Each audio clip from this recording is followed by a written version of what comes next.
Hello, I'm Nan Simonson. Today I'm going to talk about inflammation, how you can prevent it, and how you can reverse it if you are in a inflammatory state, and actually why it makes a difference. But first, let me introduce myself, and I'm going to tell you a little about my story. And yes, I'm an N of one.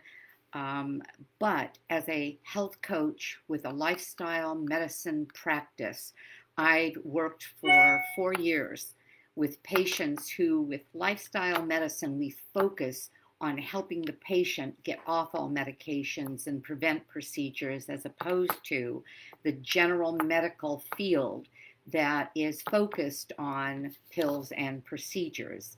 I will tell you how I almost fell down that black hole. And what I do know is that when we focus on the things that our body needs, our body will respond with vigor, health, uh, and happiness, because it does affect our brain as well as longevity. So I am the author of Aging Powerfully. I wrote my book uh, just before turning 70. Now I'm 71 and a half. And Aging Powerfully and my mission behind it is all about understanding that we have control. So let's talk about that. So, a bit about my story. Um, 4 years ago, while I was just finishing my training as an integrative nutrition health coach, um, I adopted a whole food plant based diet because I was looking at what could make a difference for something that I had created. And what I mean by that is, in spite of having a eating disorder for most of my adult life, which I left behind a little more than 4 years ago, and you can read about that in Aging Powerfully. It's a good story. It's a story of, it's a bit of my life. The first part of it's a memoir, but the whole point of that book, the word powerfully, is an acronym for 10 lifestyle modalities that can help us get healthier, that make a huge difference, and will help us overcome things like, um, well, things. You can read what I'm talking about.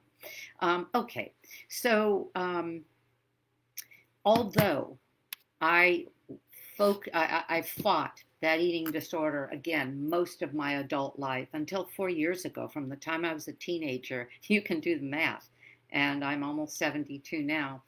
I was healthy because I had been highly influenced by the Atkins craze back in the early 70s, and that is um, to stay away from, he never said processed foods, but he said stay away from carbs. All right, eat protein. Most of us got into the belief because of that, that protein was what we needed to be healthy. We have since learned that that is absolutely not so. That T. Colin Campbell showed in the China study that the more protein you had over your minimum numbers, the more likely you are to develop cancers, because cancers are fed by the IGF-1 insulin-like growth factor that we get in animal proteins, not in plant proteins. But I'll leave that for another talk or another time. So I ate lean meats and fish. I was very careful because to eat lots and lots and lots of fruits and vegetables. When you have a problem, you tend to investigate all the means to get past that problem. So I, with my eating disorder, not only had dozens of therapists, but I also was involved with Overeaters Anonymous, with Weight Watchers, and one of the things about Weight Watchers was the point system, and you could eat fruits and vegetables galore and not have points. So I was very focused on eating lots of fruits and vegetables, lots of greens, huge salads. Unfortunately, terrified of carbs. So I didn't have those whole food carbohydrates to satisfy me. And I still blame some of that metabolic disorder, that dis-ease, meaning not comfortable metabolically. I would be full and then starving and full and then starving because I didn't have that, so I'll just call it the balance that I had then learned came, at least for me, with my system, with whole food carbohydrates. So bottom line, I was still healthy in spite of the fact that I was bulimic for decades. And I fell into a trap believing meats were fine and fat was even better after being told by a group of people I actually admired that the ketogenic diet would be the panacea for all health goals. And so for 1 year, I adopted a ketogenic diet. And the point is that you could get your ketones up by eating massive amounts of fat, proteins, and next to no carbs. That's how you could keep your millimolars up to 4s and 5s and 7s. And of course, I had the meter because if I'm going to do a thing, I'm going to do it right.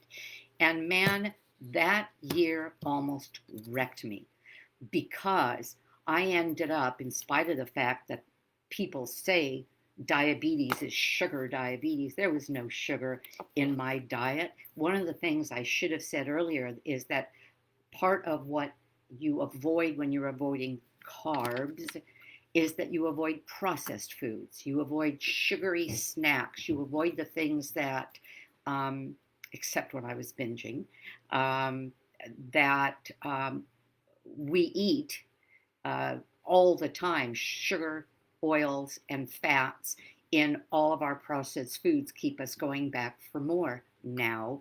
And that's one of the reasons Americans are finding themselves getting heavier and heavier and finding it very difficult to stop because we've adopted foods that are very addictive. But that's for another conversation as well.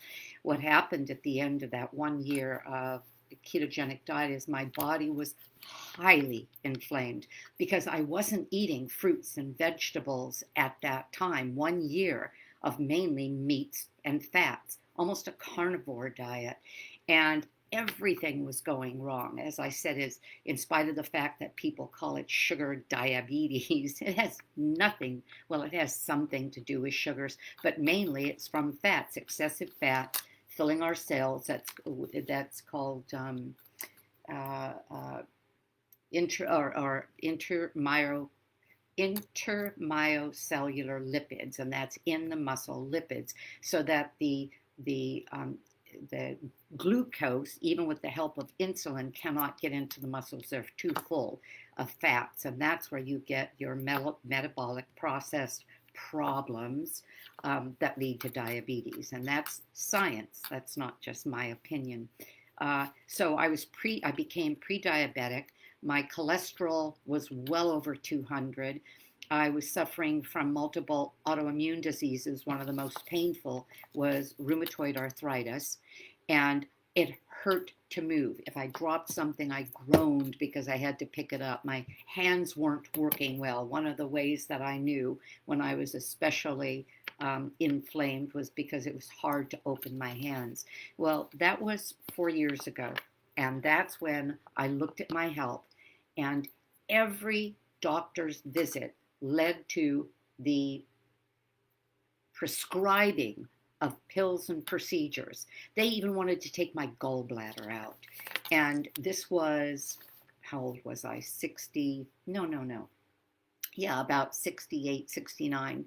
And because I was already studying health, I knew that if I fell into that, if I started taking pills, I would need pills for pills and pills for those pills. It goes on, and those procedures don't cure us. I know that from my background now in lifestyle medicine. Those simply mitigate symptoms but do not cure the diseases. So I said no to everything. And I went whole food, plant-based, because research shows that the healthiest people are the people who avoid all animal product and eat whole foods that are plant-based. And study after study, even the World Health Organization recommends that. And then along came Dan Buettner with his very popular The Blue Zones, that was sort of orchestrated by National Geographic.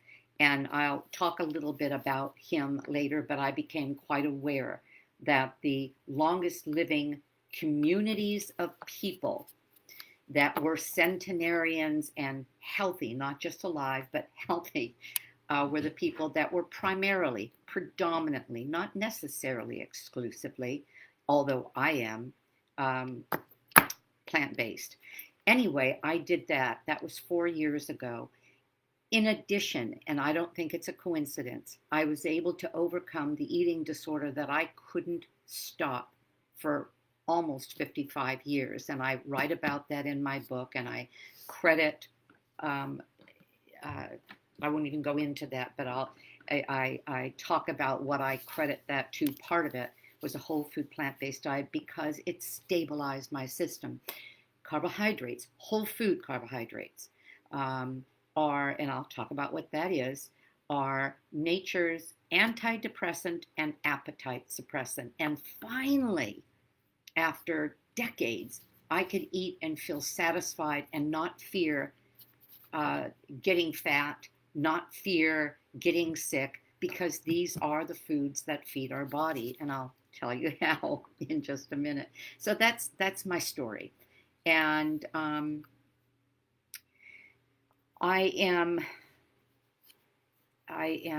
telling you today that the core of these diseases come from inflammation caused by the things that we put in our body. Now, there are things that can cause inflammation that we don't put in our body.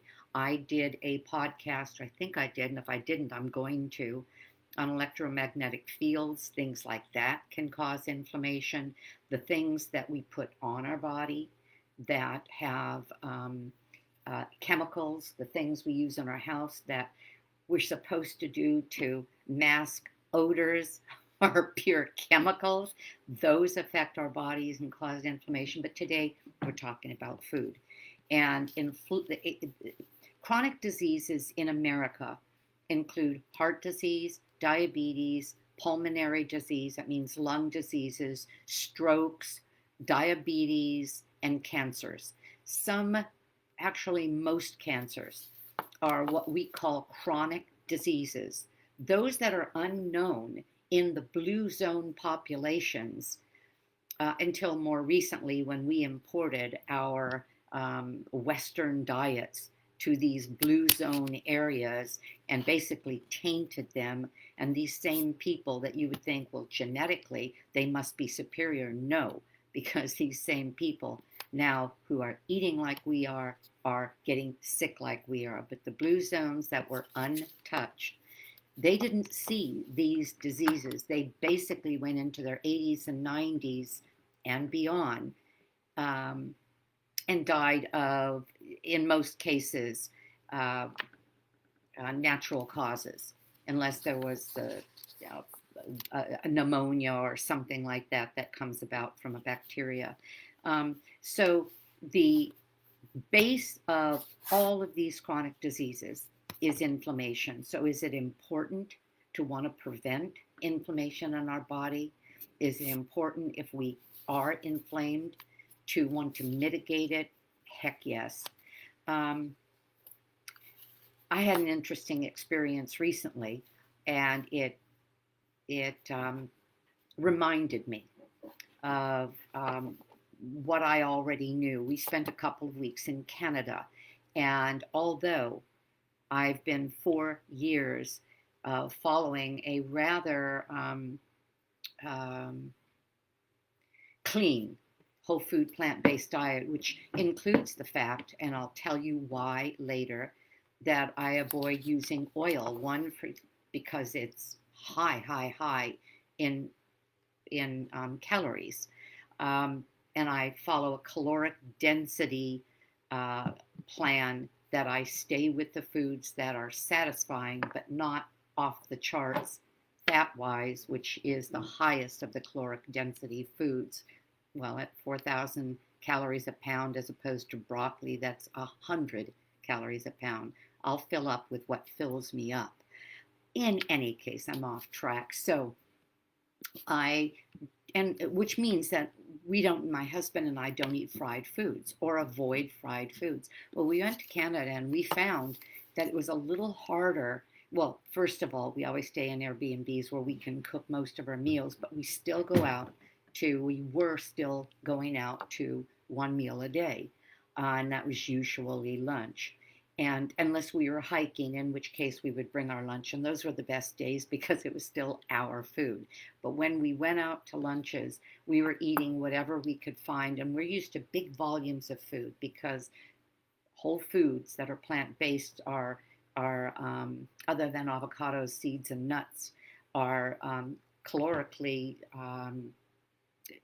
well, open and free. In other words, I can eat a pound of potatoes for 300 calories. I can eat pounds of potatoes and stay full and comfortable. But potatoes that aren't drenched in what we find most potatoes drenched in our restaurants, which are oils, butter, cheese. Cheese is put on everything. It's really interesting.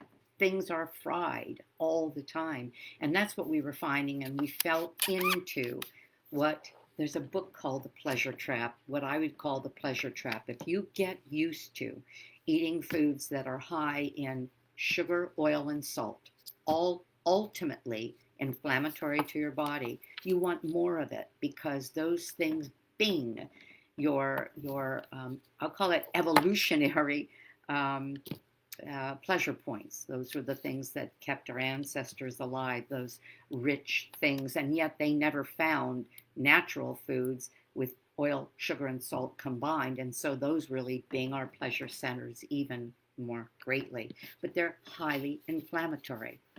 So we ended up ordering things on those lunches out, or I think we had one dinner out maybe,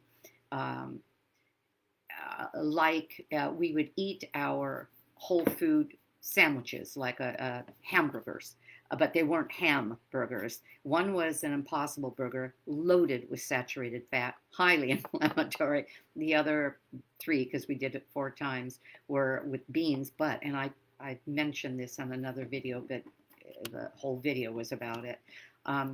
But what we fell into was eating the fries. We have not done that in years, where we just go out and in 2 weeks order fries willy-nilly.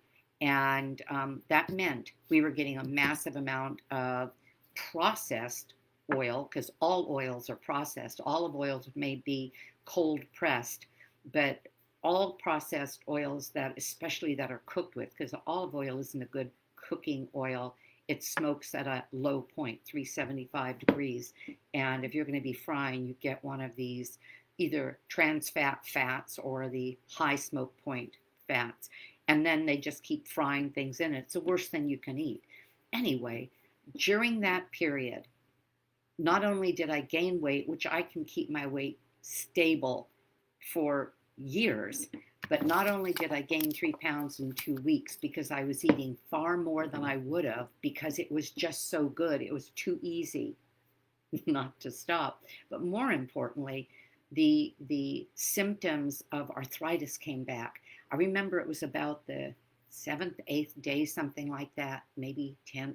And I said to my husband, look at this. I opened my hand and this finger stayed down. It wouldn't open up because my knuckles were so swollen. Inflammation. Where would that have led?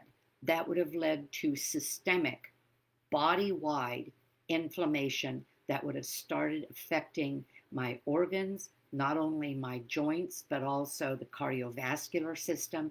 That's how we get plaques in our blood vessels. In other words, on and on and on. It just taught me a lesson. It taught me a couple of things. It taught me how easy it is to fall back into that, we'll say the pleasure trap, but that mode of eating that has basically sabotaged the health of the people in the Western world, not just America, but how how difficult it can be for people to shut off, I'll say, that process once it's began. So I'm going to leave it at that. And that's the end of my story. So let's look at some other information that you can actually sink your teeth into. I don't know if you know Dan Buettner. Dan Buettner is a New York Times best-selling author of a book called The Blue Zones. And this one is one of his follow-up books, The Blue Zone Challenges and The Blue Zones Kitchen. He's also an anthropologist, and this book was written in that vein. That's not his chosen field, but that's how he has been working as a fellow with the National Geographic group that set him out to investigate the peoples of the Blue Zone. I mentioned those are I'll call it, well, I won't call it, there are 5 areas that were designated as Blue Zones worldwide when he first identified them, and now it's probably 12, 15 years ago. And they are Ikaria, Greece, the Nicoya Peninsula of Costa Rica, Okinawa in Japan, Sardinia, Italy, and the Loma Linda Seventh-day Adventist communities in California. And that's, 15 minutes away from me. And he is ongoing, still passionate about the lessons that were learned in the Blue Zones. And one of those lessons, all of which have to do with lifestyle as medicine, include the fact that the Blue Zones communities are all, by and large, whole food, plant-based. They are not exclusively. The only one that is in most cases, but not even completely there, is the Seventh-day Adventists. They call themselves vegan, but most of them are, they use meat if they use it as a condiment, and what they eat is what can be called peasant food, meaning whole foods that they collect in their gardens, that they buy inexpensively. And what are those?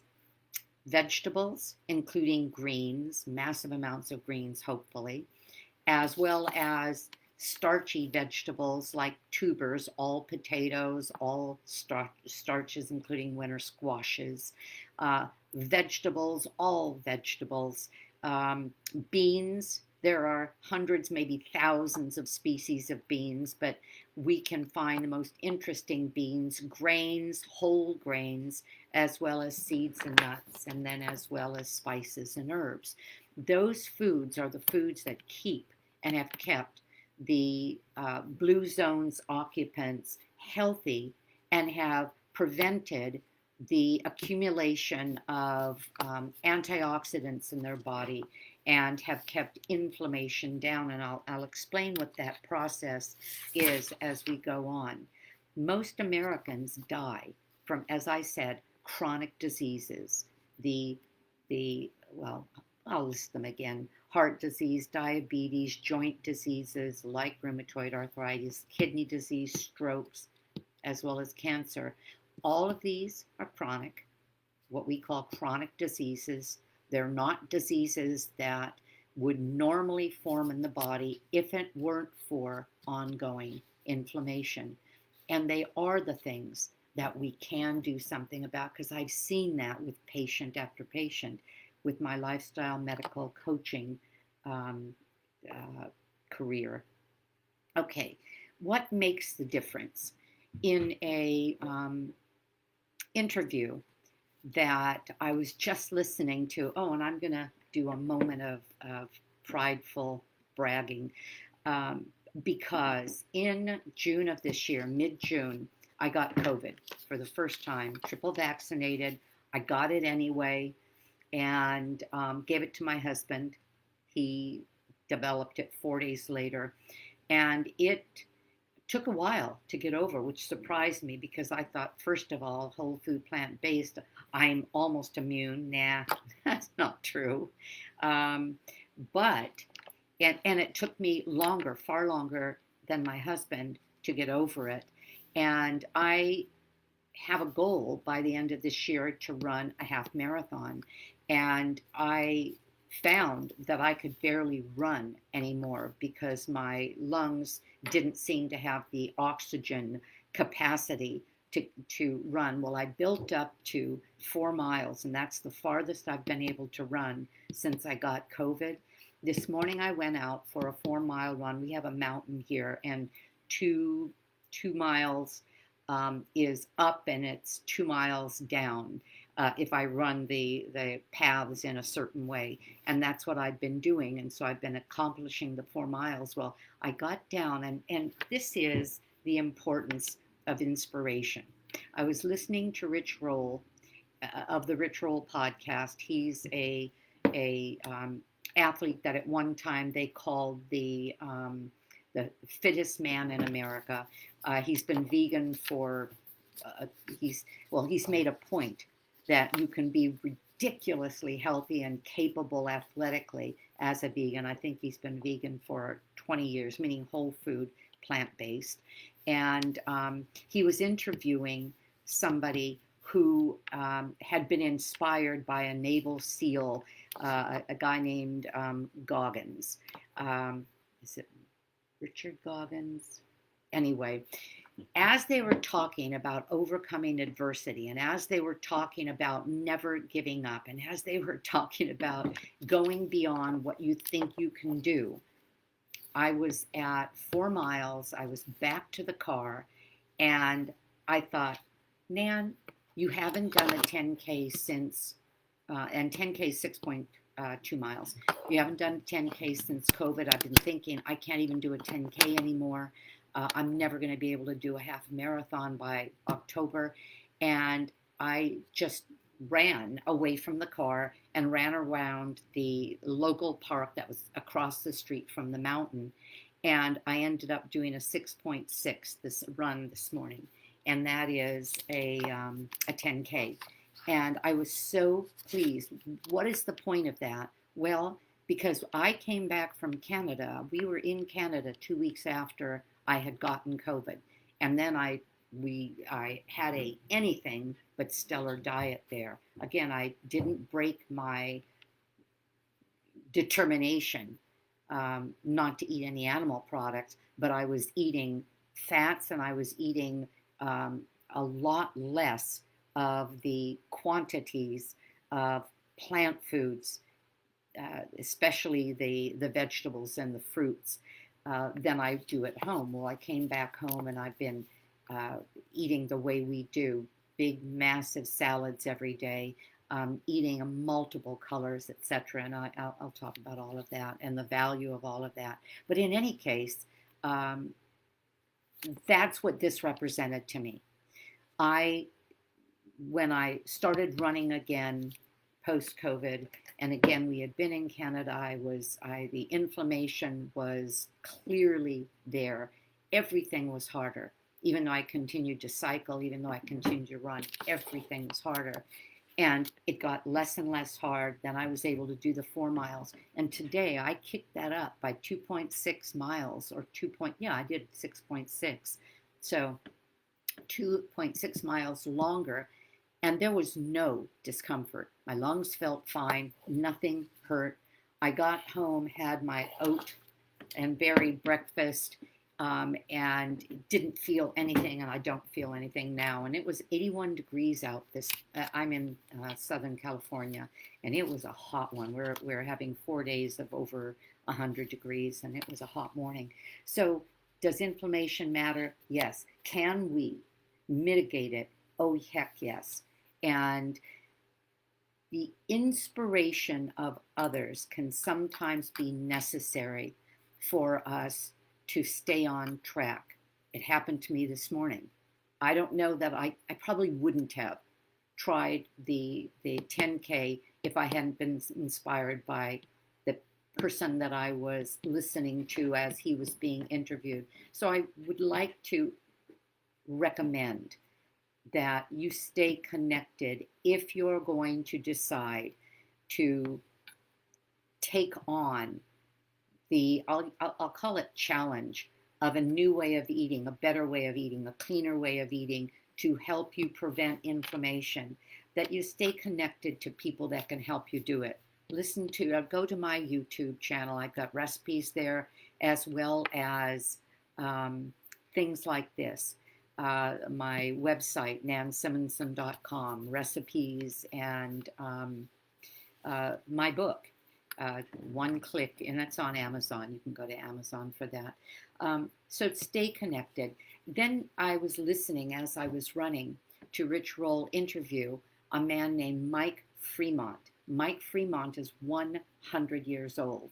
When he was in his 40s, he was diagnosed with colon cancer. He had a polyp. It was cancerous. He was told by the Cleveland Clinic that he had 3 months to live if he didn't have it taken out. Somebody inspired him instead, because they were going to take out a loop of his colon, instead to go whole food, plant-based, cut the oils. He did that, and 2 years later, when he went back because the symptoms subsided, it was pretty brave of him to let it go like that. But 2 years later, well, he said everything that was going on that was a problem in his life, skin problems, what was it, asthma. I mean, one problem after another subsided when he went plant-based. And so he saw no reason to believe that that wouldn't happen. Well, 2 years later, when he went back and they decided to remove the growth, the doctor looked for cancer. It wasn't there. And he looked in 35 places, however they do that, for the metastasis of that original tumor. There was nothing. In other words, he was then cancer-free. And I've heard this again and again, and I talk about this in my book as well, what we can do to fight even what we get as terminal diagnoses in diseases by making certain modifications. So he's interviewing this man, Mike Freeman. Mike Freeman is still running 5 miles 3 times a week, and then rowing the rest of the week at 100 years old. He's still, and he says it with vigor, I am 100% convinced that my going completely whole food plant-based is what has gotten me to 100 years old and what has kept me healthy. Doctors keep having me come in and take tests and to see, because they're used to Americans falling apart in certain ways, and they keep coming back with these stellar results. And when Mike dies, he's just going to fall over one day, and that's what I call squaring the curve, and that's what I want to do. And that is live, live, live, live, live, boom, I'm dead. Instead of what you see all around you. I'm 50 years old and I'm going downhill and I'm struggling and I've gotten bags of pills and procedures and medications and a body I can barely move anymore, and fighting obesity and tired of the whole thing. No, I don't want to live longer. It's no fun. I'm having such a ball. I want to live to 100, and that's my determination. So again, there are people that can help us remember why when we make changes, we make those changes. So does whole food plant-based matter?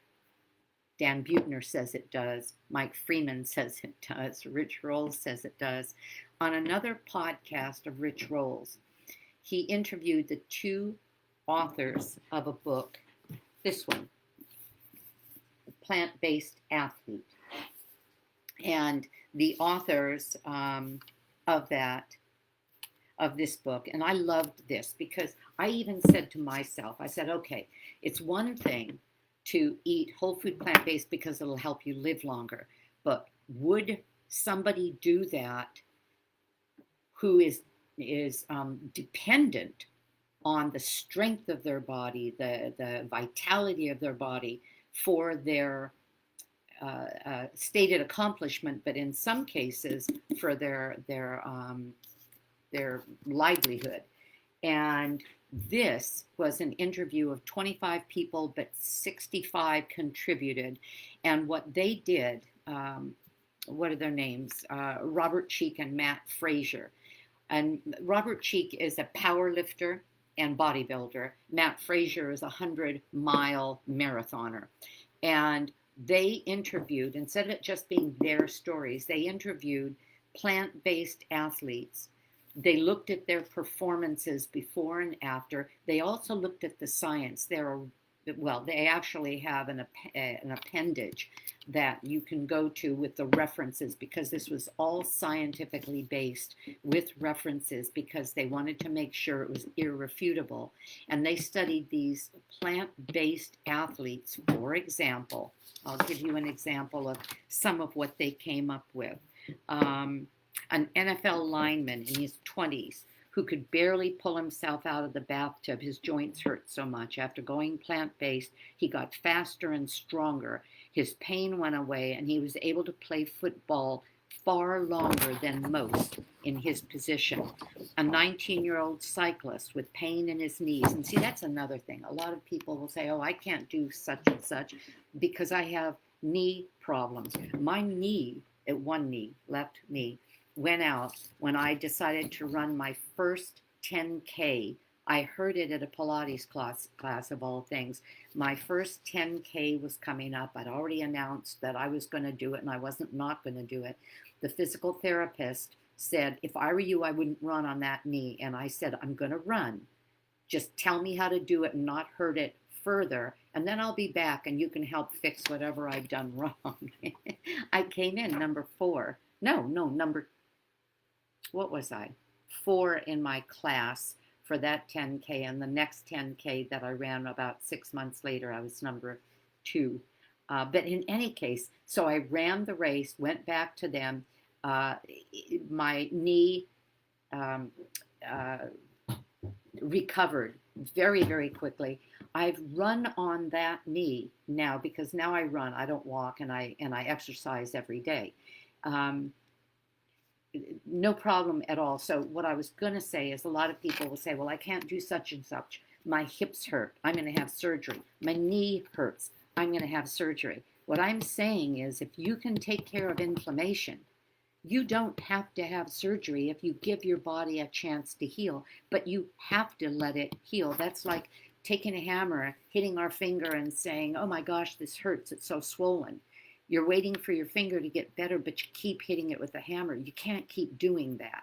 You're going to end up wrecking whatever it is, and sometimes it goes beyond being able to be fixed by anything other than someone yanking out your old body part and putting in a new one. You don't have to do that in a lot of situations. But anyway, so yeah, I've got a perfect knee. My hips don't hurt. At almost 72, nothing hurts. And I love that until I eat a bunch of crap. And you know, it wasn't even that bad. It was just a bunch of French fries, and turn into a person that can't even open my hands in the morning. Funny. Okay. 19-year-old cyclist with knee pain who, after adopting a whole food plant-based diet, went on to become a national champion on a number of levels with a number of different varied races, eradicating his knee problems. A 5'3", I'm 5'2", and this is a pretty small person, woman bodybuilder who was a vegan since age 5, set Guinness World Records. She had greater strength than anyone in her field, and this was possible due to a greater range of movement and much quicker recovery. That's what athletes will say if you read this book. Why do they decide to even try plant-based when they are so determined? Because of our mindset, unfortunately, because it goes way back to who knows how long ago, that you must have massive amounts of protein to be strong. That is not the case. You need massive amounts of regenerative foods that will do it. Protein's not regenerative. When you get to a certain point, it starts wrecking your kidneys. Instead, if you eat those foods that feed your body, and I'll again tell you how and why, that's when you start seeing multiplying benefits and effects. In any case, this was possible in terms of the woman bodybuilder because of range of motion, quicker recovery, which leads to the ability to build even more muscle and superior endurance. Rich Roll contributed a story of his own when he was interviewing these two authors about a fellow named James Lawrence, who became known as the Iron Cowboy. He decided, and you kind of wonder how people decide these things. I think it's called true grit or tenacity or whatever. He decided he intended to do 100 Ironmen, and that means a certain level of endurance, in a 100 Ironmen in 100 days as he ran from one coast to the other of the United States. And he ended up doing it. So Rich Roll was watching this guy and getting more and more impressed because he had a Instagram feed that he used to track him across America. And he started faltering. And he was not completely plant-based. He had a number of animal products in there. Rich Roll, whom he did admire because Rich Roll has a very good reputation. And when he began faltering, Rich Roll encouraged him to go 100% plant-based. Get the fat out, get the animal protein out, get the foods in that have the highest antioxidant value. And James Lawrence wrote, I've dropped 5 pounds of inflammation, and my run on days 68 to 72, when he wrote this, were the best I've done so far. And then he went on to finish his 100 Ironman in 100 days. And that, again, was due to inflammation, the lack of inflammation giving him quicker recovery time and therefore greater range of possibilities.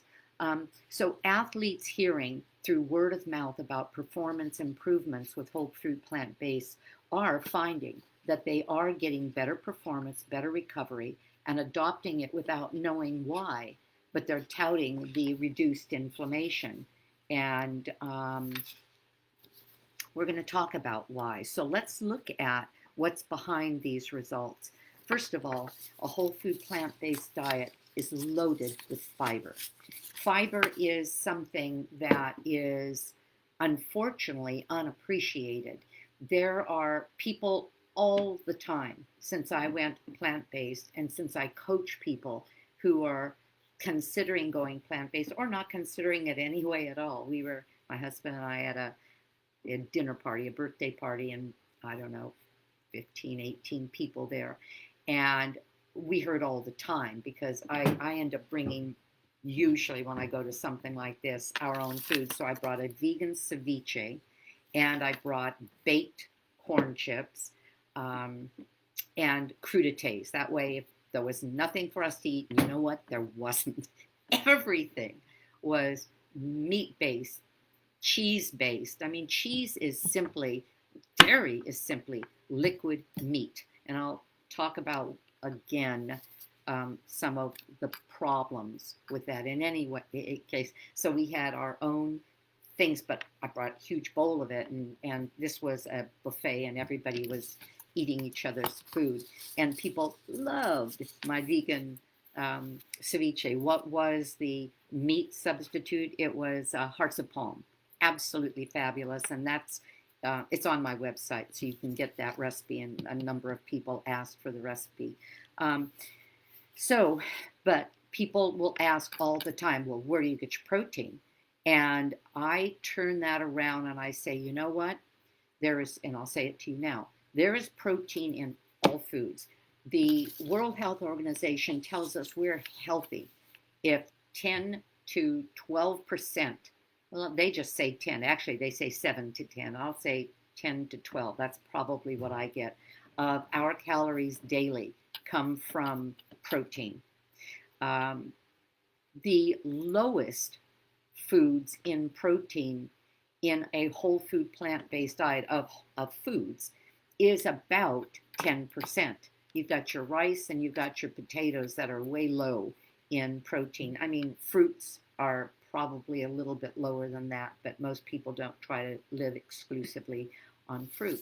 And therefore, when you have enough calories just to keep you alive, you're going to have enough calories in a combination of plant foods. Broccoli is 35% protein, for example. Nuts and seeds, high in healthy fats and in protein. Beans, grains, all loaded with protein. But the kind of protein that doesn't cause inflammation, and again, I'll explain that in a minute. So what I say to them is, you're going to get protein. I get protein in everything I eat, and I get enough to keep me strong and to keep me healthy, and to feed my body beautifully without the inflammatory results that we get from animal proteins. But I'll ask you, where do you get your fiber? Because it's the fiber that we eat that nourishes our body. How? What is fiber? You've got soluble and insoluble fiber. Insoluble is the fiber that stays kind of raggedy and solid. And the gut bugs are something called the microbiome. I've talked about this. If you're not familiar with it, get the book Fiber Fueled by Dr. Will Bolshevitz. It came out a year and a half ago, and it followed a 10-year study of the microbiome and what it does, what it means. We used to think fiber was just to get things in and out of that chute. Let's give you some straw to push out the stuff that you eat. No. It's loaded with microbes, and those microbes metabolize food, and the metabolites are called short-chain fatty acids, one in particular, butyrate. But all of those fatty acids affect every area of our body, and butyrate, for one, even crosses the brain-blood barrier and goes into our brain and improves as an antioxidant processes in our brain. What do those gut bugs eat? And there are trillions of them. But varied. Different ones eat different foods. The foods that they eat are soluble fiber as well as insoluble fiber, creating those short-chain fatty acids. And the only thing they eat is fiber. There's nothing else. What has no fiber in it at all? Animal products. There is no animal product that has fiber in it, because fiber, unless you eat something's stomach and the stomach has grains in it. Anyway, so the more fiber you get, the more those bugs are being fed, but also the more it represents that you're eating whole foods. And I'm not talking about the fiber that your grandma, or maybe we all, used to take out of a can with this orange powder. We're talking about whole food fiber, not some ground up corn husk or something like that. The fiber that comes in food. And the fiber is cellulose. It's what holds the plant cells together, and so all plants have, and plant foods have fiber. So the fiber gives us the short-chain fatty acids. Those short-chain fatty acids give us health. And you can look all of these things up, because I could spend hours talking about the microbiome and the fiber and what that does. In addition, whole plant foods are packed with nutrients, naturally derived vitamins, minerals, enzymes, components and elements that we haven't even identified, hundreds of them. That's why I would never say to you, just get some supplements, because as T. Colin Campbell says in his in all of his writing, and he's a scientist, a nutritional scientist, everything that we put into our body that's natural has complexity. It's like an orchestra. Just the violin is not going to bring together a symphony. And our foods are like a symphony. If we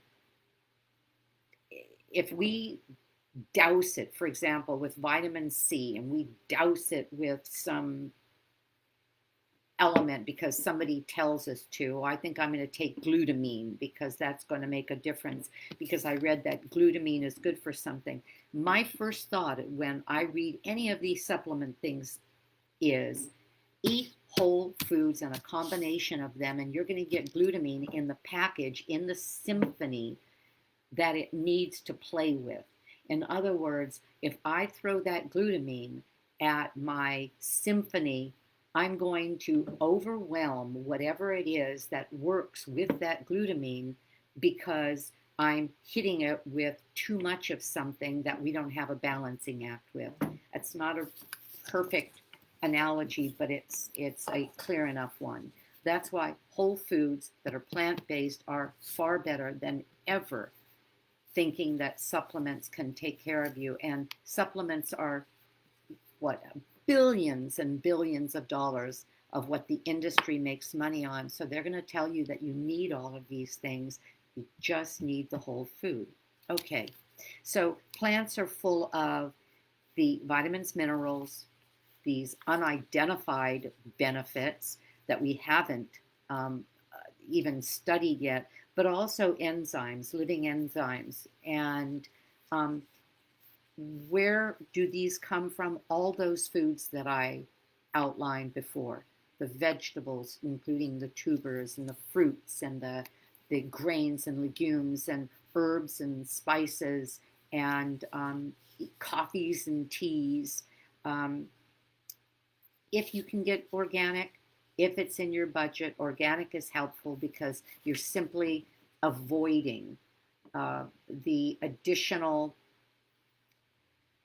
herbicides, pesticides that the non-organic allows. That's why the Environmental Working Group even produces a list every year of the clean 15 and the dirty dozen, the ones that are most highly sprayed, which includes apples and berries and a lot of stone fruit. And the clean 15 are the ones that are either least sprayed or least affected, maybe because of a thick skin or something like that. And you can look that up too. Environmental Working Group, EWG, and your Dirty Dozen and Clean 15. So all of those things, all of these spices like turmeric. Turmeric is an antioxidant that is an anti-irritant that's a painkiller. And they have found that having turmeric on a daily basis, and I put it in my oatmeal in a mixture with cinnamon and ginger and the turmeric can have as strong an effect as NSAIDs, the non-steroidal inflammatory medicines that actually are terrible for your microbiome. So even the foods can mitigate the damage done by medications like NSAIDs if we allow them into our diet and we are determined to care for ourselves using natural means from nature, as close to nature as possible. Okay. There are things that, as I had said, supplements are not something that I would recommend, that I would recommend. And that includes B12, because on a fully plant-based diet, we can't get B12. And that is something that most of us will supplement either because we have fortified foods, like I have an almond milk that comes with B12 in it. And if you drink a glass or two of that a day, you get all the B12 you need. I don't use that, for example, but I do have a B12 pill that I got from Trader Joe's. That's 1,200 micrograms. And one of those a week is all I need to do. So it's not a big deal, but you have to do it. It's really important. And if we're not exposed properly to enough sun, or we're not metabolizing the sun well to give us the vitamin D, that's something we might want to consider. Okay, polyphenols, only in plants.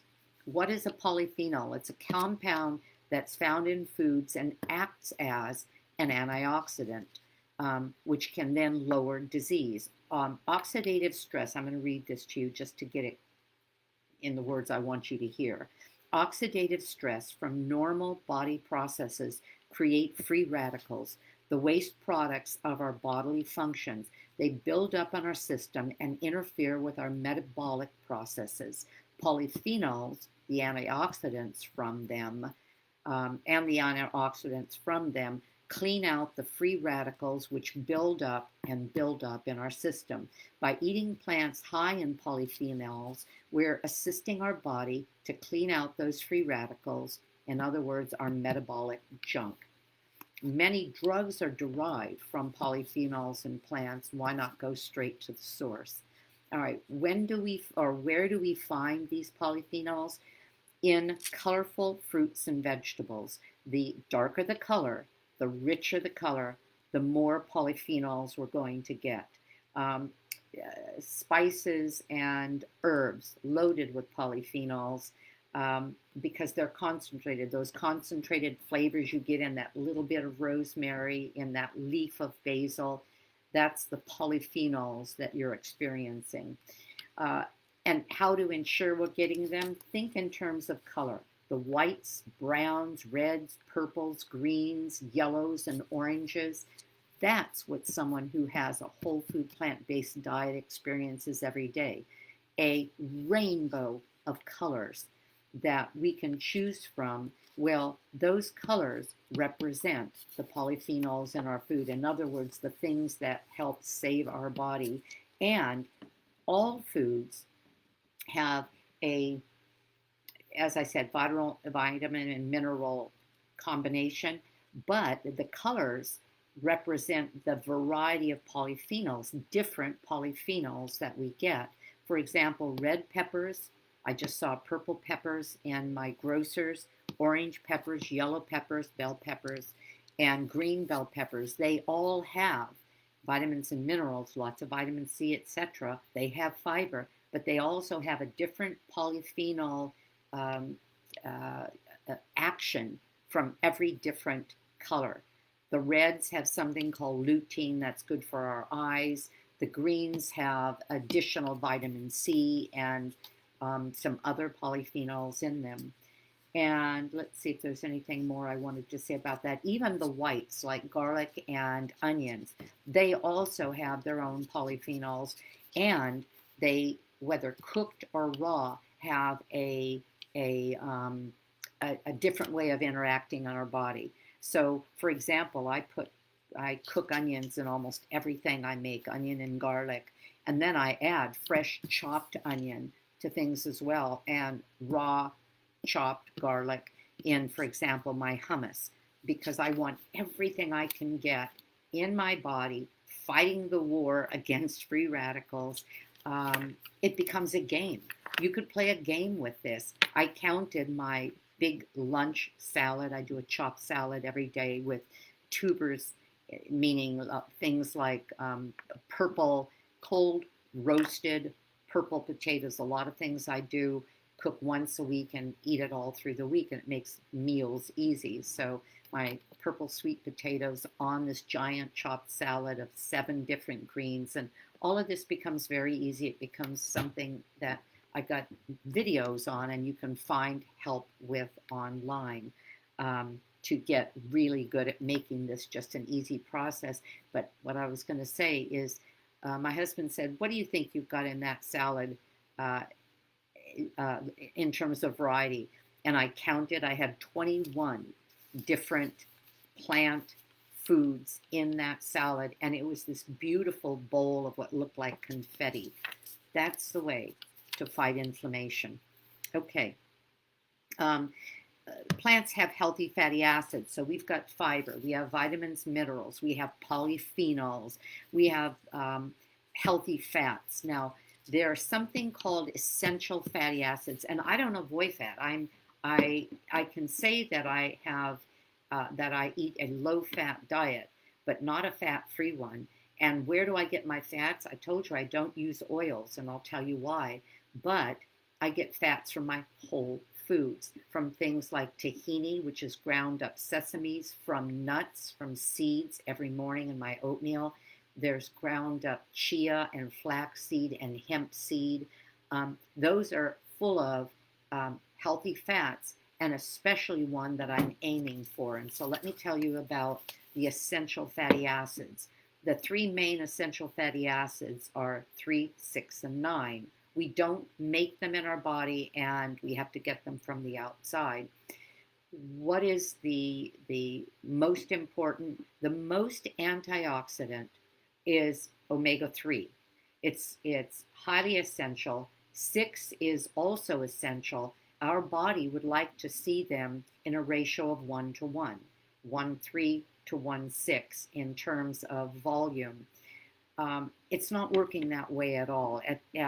At the worst, I'll say at the most, at the least bad combination, 1 to 3, 1,3 to 3 6s. When the 6s override the 3s, we start getting an inflammatory response. And the problem is the enzyme that breaks down omega-3 and omega-6 is most responsive to omega-6. So when we overdo the 6s, the 3s are not going to get broken down the way they need to. And 3 is much harder to get than the 6s. And what I mean by that is that the 6s come from all animal foods, first of all. They also come from a lot of plant foods, like almonds and peanuts are much higher in 6s than they are in 3s. The 3s, I'll tell you what the plant foods for the 3s are, but I'll just say walnuts are very high, that are the highest in 3s among the nuts. And peanuts and almonds are rather high in 6s. So I wouldn't eat a whole bowl of peanuts if I'm paying attention to what's important here in that way. But this is the only thing that you have to think of. We're getting 6s to the degree that the average American is at a 1 to 20 or 30 ratio. How? Why? Because they're eating a bunch of meat. They're eating oil in everything. Pick up almost any packaged food, and Americans eat 60% of their foods processed. When you go to Costco, look at the carts. I don't care what the bag says. Oh, it's freeze-dried, healthy snow peas. Look at the bag. It's not only loaded with salt, but there's almost always 99.9%. There's going to be oil in there.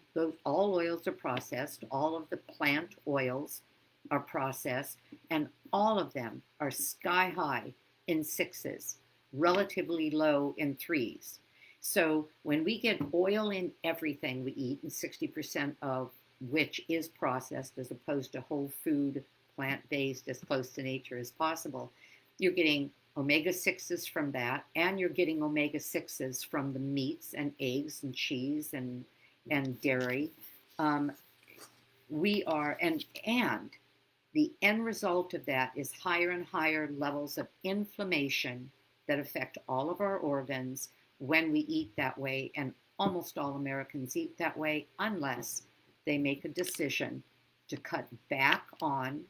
In my case, I've decided to completely exclude, and have for 4 years, the animal product and the processed oils.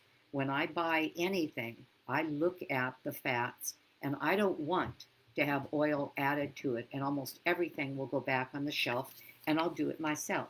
I make my own tortilla chips, or I'll buy them from that are baked chips. If I'm doing something that's a Mexican meal and I want chips and salsa or chips and guacamole.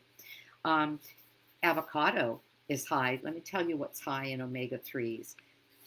Ideally, we want to eat omega-3 rich foods, and they include chia seeds, flax seeds, and flax seeds need to be ground. That's why they always go in my oatmeal. Walnuts, walnuts, avocados, greens, edible seaweed, seafood, is one place we'll get omega-3s. The problem with that is that our oceans are so polluted that it's hard to find any seafood that doesn't have mercury or PCBs or plastics in them. And so I, at one time, would have said, oh, okay, then I'll eat a little bit of fish on a regular basis too. I won't even do that because of the pollution and because the seas are being depleted.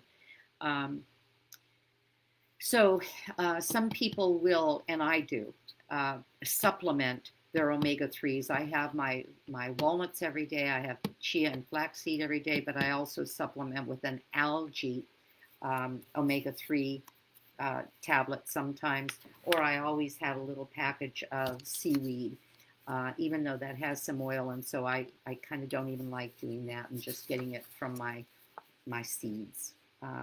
Okay, water, water, water, water, water. Drink lots and lots of water, because without water, your body is, you're dehydrating the fluids in your body, your lymphatic system, your blood flow, the water in your cells. What are we, 90, 80% water? I don't have that memorized.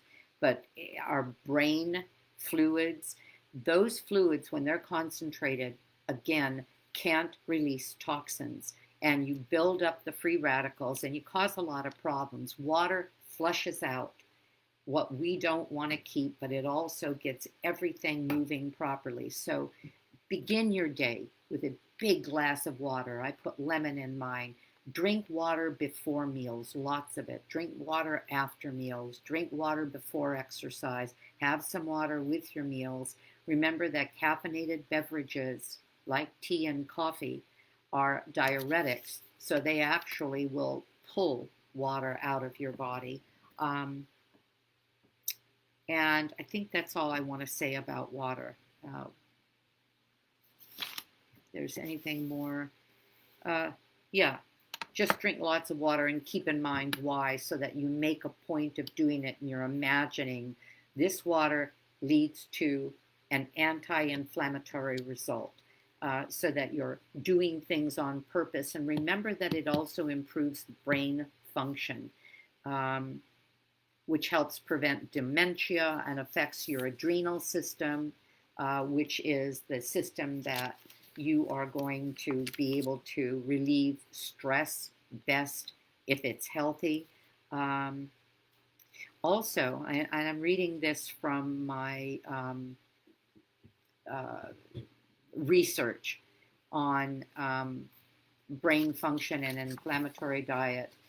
Not only is the water good for the brain, but also that inflammatory diet can also help prevent depression, anxiety, sleep and mood disorders, dementia, Alzheimer's, improve energy, immunity, and leads to lower rates of chronic diseases, and leads to a longer lifespan that is an energetic and vibrant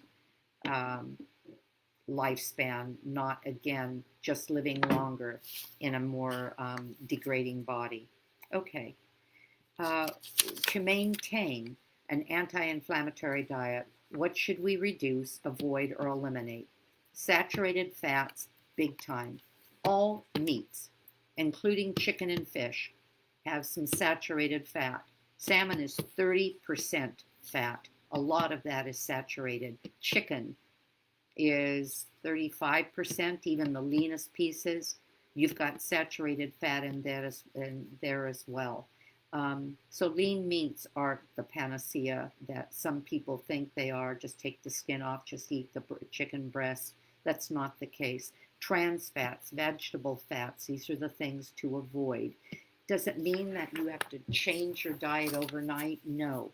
Just start understanding, just start looking at these with the understanding that they aren't a free pass, and that the more often you make a decision to exchange one thing for another. You know what? I'm not going to have a burger today. I'm going to have black beans and rice. I'm not going to have a, I haven't gotten to this part, a hot dog. which is like 90% garbage. And because it's a processed meats, it has been designated a class 1 carcinogen. And if I do, I'm not going to have another one for a half a year. In other words, make decisions that instead, I think I'm going to have a salad today, a salad with all kinds of really good things that fill me up, lots of starch. And that's the other thing. If you become whole food plant-based, you need to be very comfortable, as I've become, with massive amounts of whole food starches.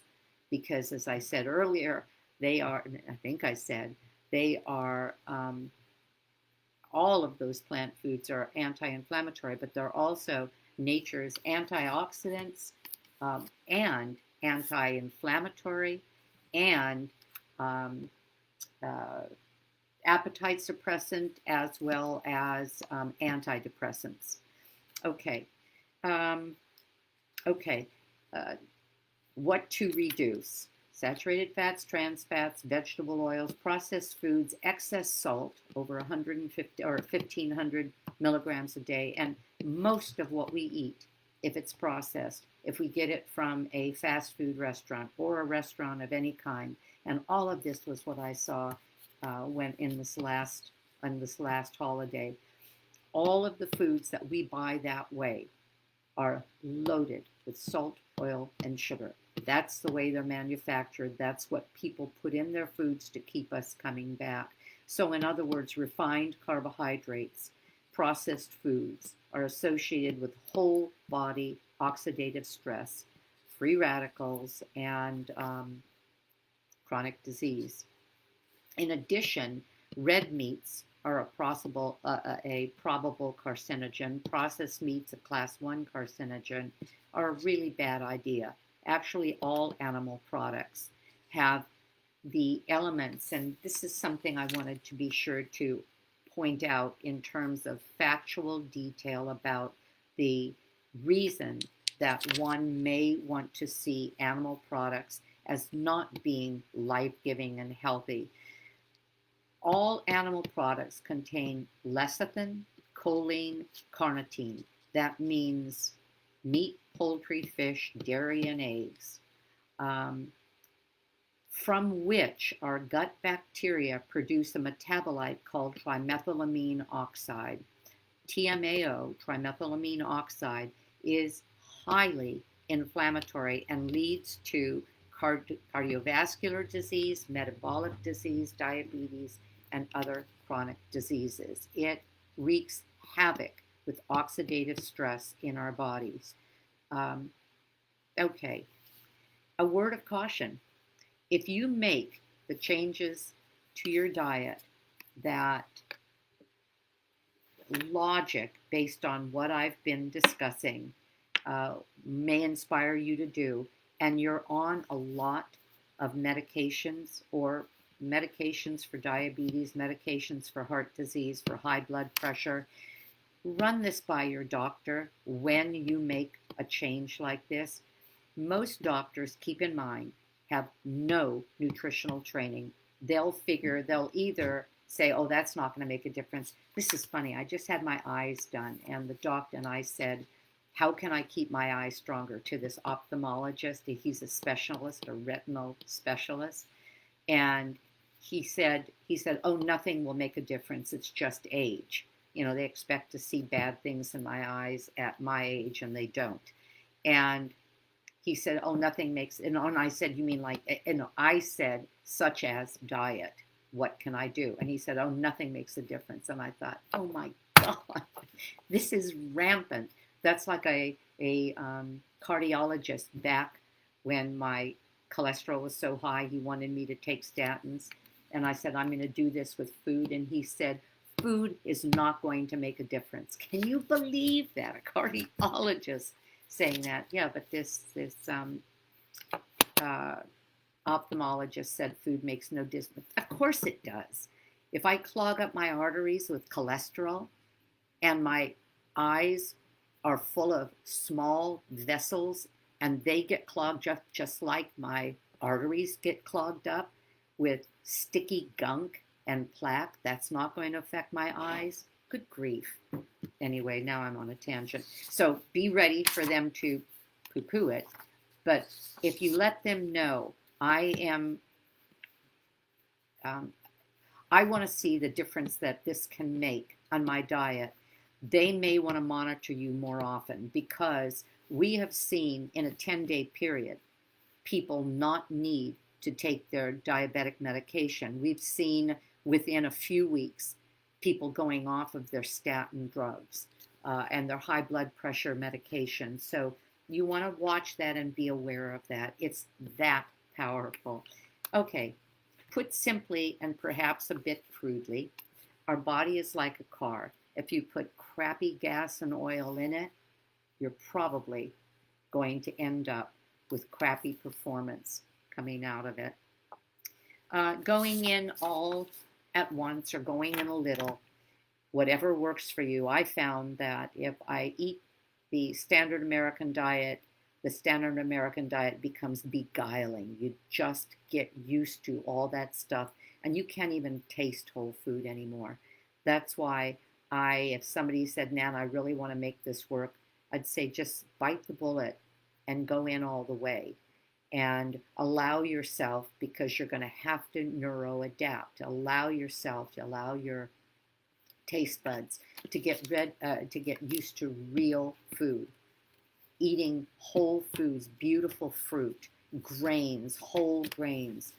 They will light you up like a light bulb someday. My husband and I all the time talk about this, how much we love our food. It's so delicious.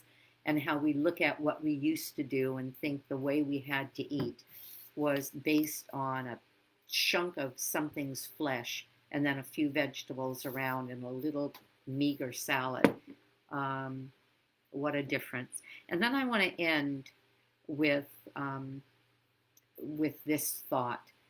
Our environment, I think most people are finally admitting is, and our planet is in trouble with global warming, with environmental toxins and pollutants that are affecting rivers and waterways and the degrading of our rainforests, all of which, in one way or another, but some say 50% of this degradation has to do with animal agriculture. Whether you would agree with that number or not, we can't kill 8 billion animals a year and not have what they eat, having to grow what they eat, what they poop, having to get rid of that into the land and down the rivers, and the gases they emit, and that's your cows and methane. We can't have that many animals do what they're doing on a planet that's growing in population as quickly as it is now. In the podcast I was listening today, the 100-year-old said, back in the early 40s, there were 2 billion people on the planet. Now we're almost at 8 billion, but the planet hasn't grown. If what we choose to eat to reduce our inflammation can reduce the inflammation of the planet, and it would dramatically if we let animal agriculture calm down in terms of its demands, and we ate more naturally from the earth, that is a healthy, sustainable way of eating, we could make a big difference in not only our own health, but the health of the planet. So if you want to hear more about these things and read more, go to my YouTube channel. Well, you may be on it now, Nan Simonson. Go to Instagram or Facebook. I'm Aging Powerfully with Nan on both of those. Consider watching some of the documentaries like Game Changers. There's a new one that I just saw that I thought that was terrific. Food Choices. It's just come out. Food Choices. Another, Eating You Alive. Another, Forks Over Knives, so that you can get some of this information to maybe help explain what you're doing to your family. And I want to wish you a good day. I want to thank you for being with me for this amount of time. if you've made it all the way through, and encourage you to consider looking at the power that you have at the end of your fork to change the trajectory of your life.